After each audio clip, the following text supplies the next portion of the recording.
எல்லாருக்கும் வணக்கம். சிஏ படிக்கணும்னு ஆசைப்படுற குழந்தைங்களுக்கு எல்லாத்துக்குமே இந்த வீடியோ ரொம்ப யூஸ்ஃபுல்லாக இருக்கும். பேரண்ட்ஸுக்கும் தான். பிகாஸ் சிஏனா என்ன?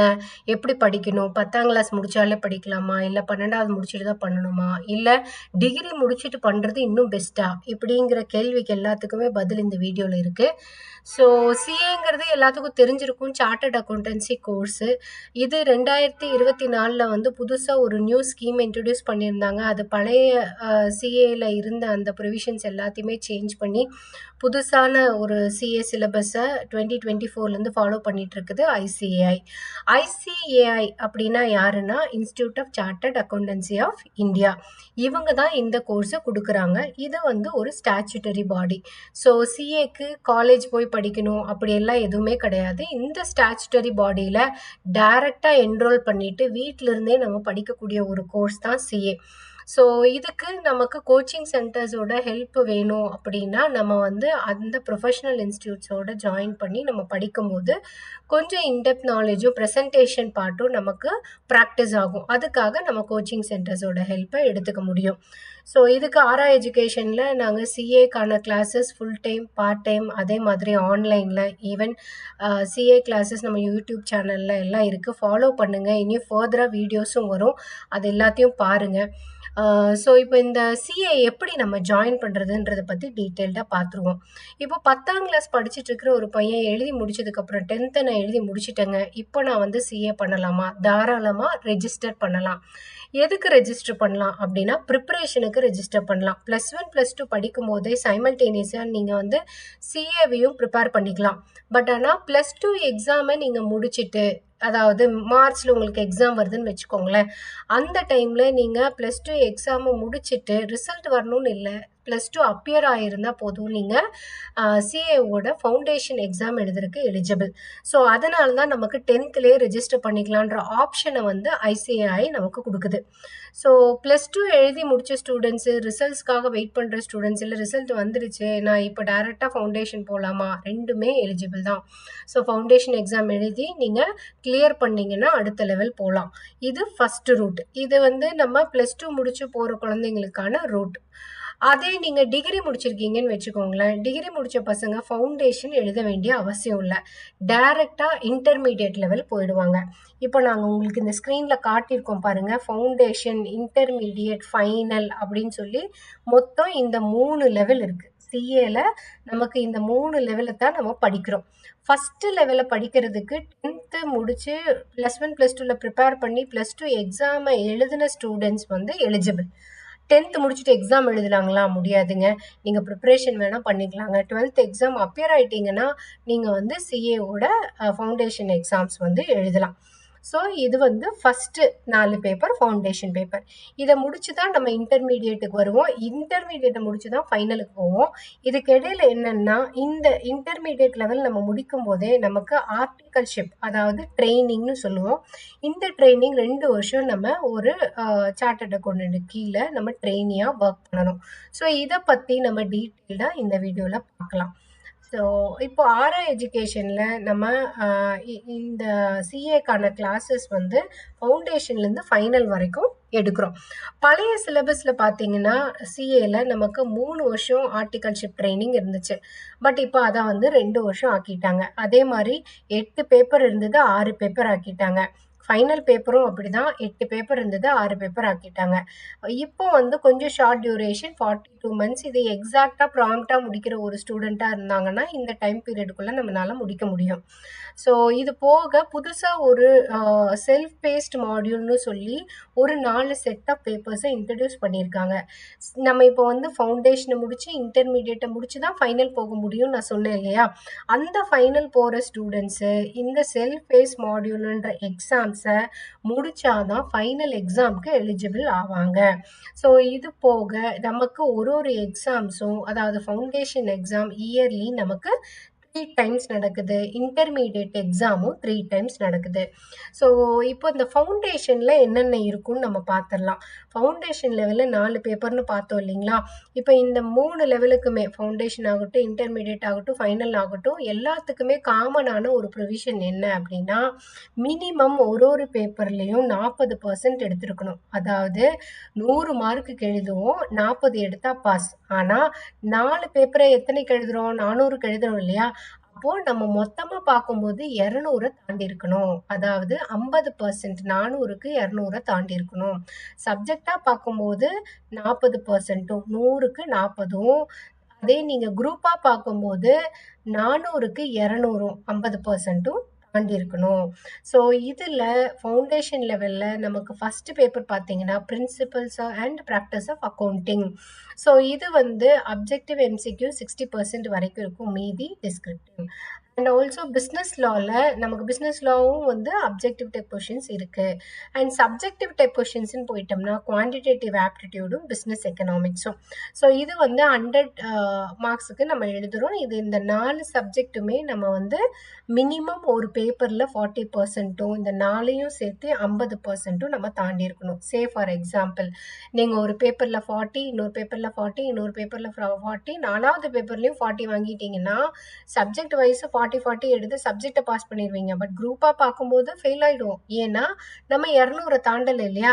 அதனால ஸோ அப்போ நீங்கள் எப்படி வாங்கணும்? 40, 50, 60, 55 இப்படியெல்லாம் வாங்கியிருந்தீங்கன்னா நீங்கள் வந்து 200 ரீச் பண்ணியிருப்பீங்க. அப்போ 50% நம்ம அச்சீவ் பண்ணிடுவோம். ஸோ அதனால கட்டாயமாக அந்த 50% அப்படிங்கிறது நமக்கு இம்பார்ட்டண்ட். அண்ட் ஆல்சோ இந்த 2வது லெவல், இப்போ ஃபவுண்டேஷன் லெவலில் நீங்கள் முடிச்சிட்டீங்கன்னு வச்சுக்கோங்க.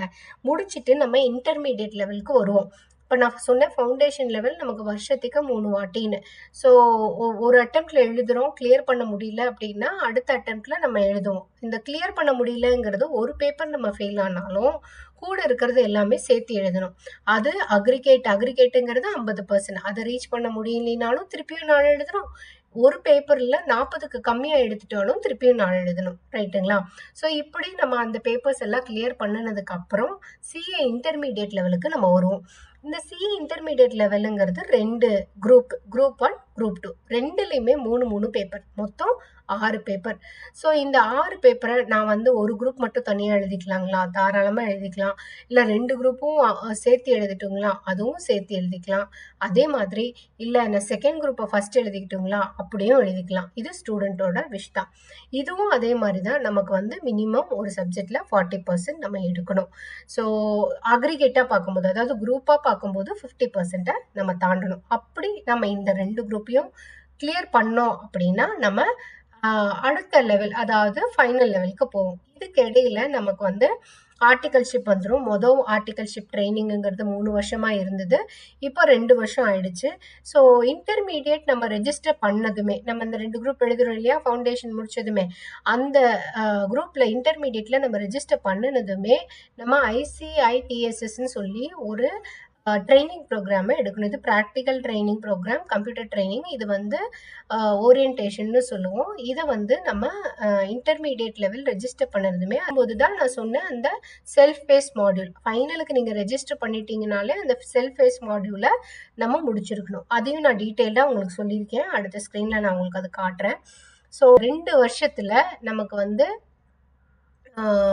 ஒரு ஆடிட்டருக்கு கீழே நம்ம வந்து ஒர்க் பண்ணணும். ஆஸ் வெல் அஸ் இதில் நமக்கு வந்து அலோகேட்டட் லீவு, அப்புறம் ஒரு மாத ஸ்டைஃபண்டு, இது எல்லாமே இதில் வரும். அதாவது 2 வருஷம் நம்ம ஆர்டிகல்ஷிப் பண்ணுறோம். அந்த 2 வருஷத்தில் நமக்கு ஸ்டைஃபண்டு கிடைக்கும். இந்த ஆர்டிகல்ஷிப்பை நம்ம ஒரு ப்ராக்டிசிங் சார்ட்டர்ட் அக்கௌண்டன்ட்டு கீழே பண்ணலாம், இல்லை ஒரு MNC கம்பெனிக்கு கீழே பண்ணலாம். அது ஸ்டூடெண்ட்டோட விருப்பம்தான். So companies any form of கம்பெனிலையும் நம்ம பண்ணலாம். ஸோ பண்ணும்போது நமக்கு அதில் ஒரு ஸ்டைஃபண்டு கிடைக்கும். ஸோ அந்த ஸ்டைஃபண்டை நம்ம மந்த் பேசிஸில் வாங்கலாம். அது minimum as per ICAI norms அவங்க ஒரு ப்ரிஸ்கிரைப்டு ஸ்டைஃபண்ட் சொல்கிறாங்க. டிபெண்டிங் அப்பான் த கம்பெனி 5000லேருந்து 20,000 வரைக்கும் கொடுக்குறாங்க. ஸோ இது வந்து நம்ம ஆர்டிகல்ஷிப் போகிற டைமில் நமக்கு கிடைக்கக்கூடிய ஒரு ஊக்கத்தொகை. ரைட்? அது போக நமக்கு ஃபைனலாக சிஏக்கு நம்ம ஃபைனல் லெவலுக்கு ரெஜிஸ்டர் பண்ணுறோம் அப்படின்னா 6 பேப்பரை நம்ம எழுதணும். அதாவது குரூப் 1ல 3 பேப்பரும், குரூப் 2ல 3 பேப்பரும் இருக்கு. நான் இதுதான் உங்களுக்கு சொன்னேன். இந்த நம்ம ரெஜிஸ்டர் பண்ணும்போதே நமக்கு என்னன்னா, அந்த செல்ஃப் பேஸ்ட் மாடியூல நம்ம முடிச்சிருந்தா தான் எக்ஸாம் எழுத முடியும். அந்த செல்ஃப் பேஸ்ட் ஆன்லைன் மாடியூல்ஸ்னா என்னன்னா, ஒரு ஸ்டூடெண்ட் சிஏ ஃபைனல் ரெஜிஸ்டர் பண்றாங்க அப்படின்னா, இந்த 4 செட்டையும் அவங்க இண்டிவிஜுவலா எக்ஸாம் எழுதியிருக்கணும். இது ஆன்லைன்ல நடக்கும். அது ஸ்க்ரூட்டனைசேஷனும் ஆன்லைன்ல இருக்கு. ஸோ இதுல set A, set B, set C and set டின்னு இருக்கு. இதுல செட் ஏவும் பியும் கம்பல்சரியா எழுதணும். செட் சில அண்ட் டில உங்களுக்கு ஆப்ஷனல் சப்ஜெக்ட் இருக்கு. செலக்ட் பண்ணி எழுதிக்கலாம். ஸோ இது நீங்க முடிச்சாதான் இது வந்து ஒரு ப்ரீ எக்ஸாம் மாதிரி. இதை நீங்க முடிச்சாதான் you're eligible for CA final எக்ஸாம்ஸை எழுதுறதுக்கு. ஸோ இது வந்து இப்போ இன்ட்ரடியூஸ் இந்த 2024ல இன்ட்ரடியூஸ் பண்ண ஒரு மாடியூல். ஸோ சிஏ ஃபைனல்ல நமக்கு குரூப் 1, குரூப் 2 2 இருக்கு. அதுல 3 பேப்பர் நான் சொன்ன மாதிரி இதுவும் அதே கண்டிஷன் தான். 40 அண்ட் 50%. இண்டிவிஜுவல் சப்ஜெக்ட்ல 40 எடுக்கணும் அண்ட் குரூப்பாக பார்க்கும்போது 50 எடுக்கணும். ஸோ இது ஆல் டுகெதர் நம்ம இந்த training, self pace model, final இந்த 3யும் நம்ம முடிச்சிருந்தோம் அப்படின்னா நீங்கள் கம்ப்ளீட்டாக சிஏக்கு குவாலிஃபை ஆயிட்டீங்கன்னு அர்த்தம். ஸோ தட் நீங்கள் வந்து ஐசிஏல மெம்பர்ஷிப்பை கிளைம் பண்ணலாம். ஸோ இதோட ஸ்டெப்ஸ்ன்னு பார்த்தோம்னா நமக்கு இம்பார்ட்டண்ட்டாக ஃபஸ்ட்டு +2 முடித்த பசங்க ஃபவுண்டேஷன் ரூட்டில் வருவாங்க. டிகிரி முடித்த பசங்க ஃபவுண்டேஷன் எழுத வேண்டியதில்லை, டைரெக்டாக இன்டர்மீடியட் லெவலுக்குள்ளே வருவாங்க. அதுக்கப்புறம் வரக்கூடிய ட்ரைனிங் எல்லாமே காமன் தான். செல்ஃப் பேஸ் மாடியூல் ஆகட்டும், ஆர்டிகல்ஷிப் ஆகட்டும், ஐடி, சாஃப்ட் ஸ்கில்ஸ் ஆகட்டும், இது எல்லாமே +2ல வழியாக வர்ற பசங்களுக்கும் சரி அண்ட் ஆல்சோ டிகிரி டைரக்ட் என்ட்ரியில் வர்ற பசங்க எல்லாத்துக்கும் சரி எல்லாமே காமன் தான். ஸோ இது ரிகார்டிங் உங்களுக்கு ஏதாவது டவுட்ஸ் இருந்ததுன்னா நீங்கள் தாராளமாக ஆரா எஜுகேஷனை காண்டாக்ட் பண்ணலாம். அதே மாதிரி இப்போ நம்ம ஃபவுண்டேஷனை ரெஜிஸ்டர் பண்ணும்போது ஐசிஐக்கு எவ்வளோ ஃபீஸ் ஆகும்? இங்கே நீங்கள் பார்த்தீங்கன்னா ஐசிஐயில் நம்ம பே பண்ணுறது 9,800 ப்ராஸ்பெக்டஸ் ஃபீஸோடு சேர்த்து வரும். அதை நம்ம எனேபிள் பண்ணுறதுக்கு தகுந்த மாதிரி 200 கம்மி ஜாஸ்தி வரும். ஸோ அது நீங்கள் ப்ராஸ்பெக்டஸ் ஆன்லைனில் வேணும் அப்படிங்கிறத எனேபிள் பண்ணால் அந்த 200 வரும். ஸோ 9,800. இன்டர்மீடியட் லெவலுக்கு நம்ம ரெஜிஸ்டர் பண்ணணும்னா, அதாவது ஃபவுண்டேஷன் நம்ம 9,800 கட்டிட்டோம். கட்டினதுக்கப்புறம் நம்ம எப்போ எக்ஸாம் போகிறோமோ எக்ஸாமினேஷன் ஃபீ 1,500 கட்டி நம்ம எக்ஸாம் எழுதிடுவோம். ரைட்டா? பாஸ் ஆகிட்டோம் அப்படின்னா இன்டர்மீடியட்குள்ளே ரெஜிஸ்டர் பண்ணுவோம் 18,000 கட்டி. ஓகே, அப்போ அந்த 18,000 கட்டிட்டா முடிஞ்சிச்சா அப்படின்னா இல்லை. நம்ம குரூப் எழுதும்போது எத்தனை குரூப் எழுதுறோமோ ஒரு குரூப்புக்கு 1,500 மறுபடியும் அந்த மாதிரி கட்டி எக்ஸாம் போவோம். ரைட்டுங்களா? இதை முடிச்சு தான் நம்ம வந்து ஃபைனல் போகிறோம். இன்பிட்வீன் ஆர்டிகல்ஸ் போகும்போது ஆர்டிகல்ஸ்க்கு ஒரு 2,000 rupees பே பண்ணணும்.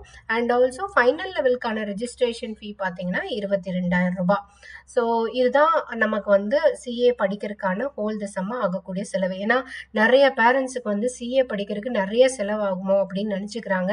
இதில் நீங்கள் கோச்சிங்னு அடிஷ்னலாக எடுக்கும்போது கட்டாயமாக அதுக்கான ஃபீஸ் வரும். ஒருத்தவங்க ஒரு மாதிரி வாங்குறாங்க. பட் வந்து இது self preparation, dedication, determination of the ஸ்டூடெண்ட்டை பொறுத்து தாராளமாக ஒரே அட்டெம்ப்டில் முழு மூச்சாக படித்து கிளியர் பண்ண முடியும். ரைட்டுங்களா? ரொம்ப டஃப்புங்க அப்படின்னா ப்ராக்டிஸ் வேணும். ப்ராக்டிஸ் எவ்வளோ தூரம் நம்ம பண்ணுறோமோ அவ்வளோ சீக்கிரம் நம்ம ஒரே அட்டெம்ப்டில் சிஏவை நம்மளால் கிளியர் பண்ண முடியும். இதில் நமக்கு சிஏவில் பொறுத்த வரைக்கும் முக்கியமாக நம்ம பார்க்க வேண்டியது எவ்வளோ வருஷங்கள் ஆகும் அப்படின்னு எல்லாருமே காமனாக ஒரு கொஷின் கேட்குறாங்க. இது வந்து நம்ம 3 லெவலாக தான் நம்ம பார்க்கணுமே ஒழிய வருஷங்கள்னு நீங்கள் எடுத்தீங்கன்னா கரெக்டாக முடித்தோம்னா ஒரு 3 வருஷத்தில் முடிக்கலாங்க ஆர்டிகல்ஷிப்போட, அப்படி தான் சொல்ல முடியும். இதில் எங்காவது நீங்கள் வந்து ஒரு வருஷம் ஒரு பேப்பர், ஒரு அட்டெம்ப்டில் ஒரு பேப்பர் நீங்கள் வந்து மிஸ் பண்ணிட்டீங்கன்னா கூட நமக்கு அடுத்த 4 மாதம் காணாமல் போயிடும் இல்லையா? ஸோ அதனால நம்ம அந்த வருஷங்களாக எடுத்துக்கிறத விட அந்த லெவலை அந்தந்த டைமில் ப்ராம்ப்டாக கம்ப்ளீட் பண்ணிட்டீங்கனாலே தாராளமாக உங்களால் வித்தின் அந்த 3.5 இயர்ஸ்க்குள்ளார சிஏவை கம்ப்ளீட்டாக முடிக்க முடியும். முடிச்சா என்ன ஸ்கோப்? நீங்கள் வந்து இண்டிவிஜுவலாக ஆஃபீஸ் போட்டும் உங்களால் ப்ராக்டிஸ் பண்ண முடியும். அதர்வைஸ் நீங்கள் கம்பெனியில் ஒரு ஆடிட்டராக ஒர்க் பண்ணுறீங்க, சார்ட்டர்ட் அக்கௌண்டண்ட்டாக ஒர்க் பண்ணுறீங்க அப்படின்னாலும் உங்களால் இருக்க முடியும். இன்றைக்கி எம்என்சிஸில் எல்லாத்தையுமே இன்டர்மீடியட் முடிச்சிட்டாலே நமக்கு ஓப்பனிங்ஸ் நிறையா இருக்குது. ஸோ பிக் 4 கம்பெனிஸ் ஹையர் பண்ணுறாங்க. ஃபினான்ஸ் சிஎஃப்ஓவாக இருக்கலாம், சிஇஓவாக இருக்கலாம். அது நம்ம என்ன ஃபேர்ம் ரன் பண்ணுறோமோ அதுக்கு கீழே நம்ம ஃபேர்மில் ப்ராக்டிஸிங் ப்ரொஃபஷனலாக இருக்கலாம். ஸோ அந்த மாதிரி நிறையா அட்வைசரி ரோலில் இருக்கலாம், கவர்மெண்ட் செக்டாரில், பப்ளிக் செக்டர் அண்டர்டேக்கிங்கில் இருக்கலாம், பேங்கிங் செக்டாரில் இருக்கலாம், இன்வெஸ்ட்மெண்ட் பேங்கிங்கில் இருக்கலாம், வெல்த் மேனேஜ்மெண்ட்டில் இருக்கலாம். அந்த மாதிரி இதோட ஓப்பனிங்ஸ் வந்து ரொம்ப ஹியூஜுங்க. இன்றைக்கி தேவை வந்து சிஏவோட தேவை ரொம்ப ஜாஸ்தி. அதனால் முடிக்கிற மெம்பர்ஸும் இன்றைக்கி வந்து முடிக்கவே பிளேஸ் ஆயிடுறாங்க. அதே மாதிரி ஐசிஐ இன்ஸ்டியூட் வந்து நமக்கு வேர்ல்டு லெவலில் நிறையா கண்ட்ரீஸோட நெட்வொர்க்கிங் பண்ணியிருக்காங்க. ஒன்ஸ் நம்ம சிஏ இங்கே முடித்தோம்னா, இன்கேஸ் ஃபார் எக்ஸாம்பிள் நீங்கள் ஆஸ்திரேலியா போகணும்னு வச்சுக்கோங்களேன், ஆஸ்திரேலியா இன்ஸ்டியூட்டோட அவங்க ஒரு எம்ஓஏ போட்டிருக்காங்க. ஸோ அப்போ நம்ம வந்து அங்கத்த எக்ஸாமுக்கு அங்கத்த சிஏ எக்ஸாமுக்கு சிபிஏன்னு சொல்லுவோம், சிபிஏ ஆஸ்திரேலியா. ஒரு எக்ஸாம் எழுதிங்கன்னா போதும், நீங்கள் அங்கத்த லைசன்ஸை வாங்கிடலாம். அந்த மாதிரி ஒரு கண்ட்ரிக்குமே வந்து எம்ஓஏ போட்டிருக்கு ஐசிஐ இன்ஸ்டியூட்டு. ஸோ இதை பற்றி எல்லாமே உங்களுக்கு டீட்டெயிலாக இன்னும் தெரிஞ்சுக்கணும் அப்படின்னா ஆரா எஜுகேஷன் கால் பண்ணுங்கள். நீங்கள் ஃபர்தராக ஆரா எஜுகேஷனோட வீடியோஸ் பார்த்துட்டே இருங்க. சிஏ பற்றி நிறைய இன்ஃபர்மேஷன்ஸ் நம்ம ஷேர் பண்ணுவோம். அது மட்டும் இல்லாமல் இன்னும் நிறைய ப்ரொஃபஷனல் கோர்ஸோடதும் ஷேர் பண்ணுறோம், கிளாஸஸும் வரும். அதனால நீங்கள் கண்டினியூஸாக நம்மளோட வீடியோஸை வாட்ச் பண்ணுங்கள், உங்கள் ஃப்ரெண்ட்ஸ்க்கு ஷேர் பண்ணுங்கள், லைக் பண்ணுங்கள். நன்றி.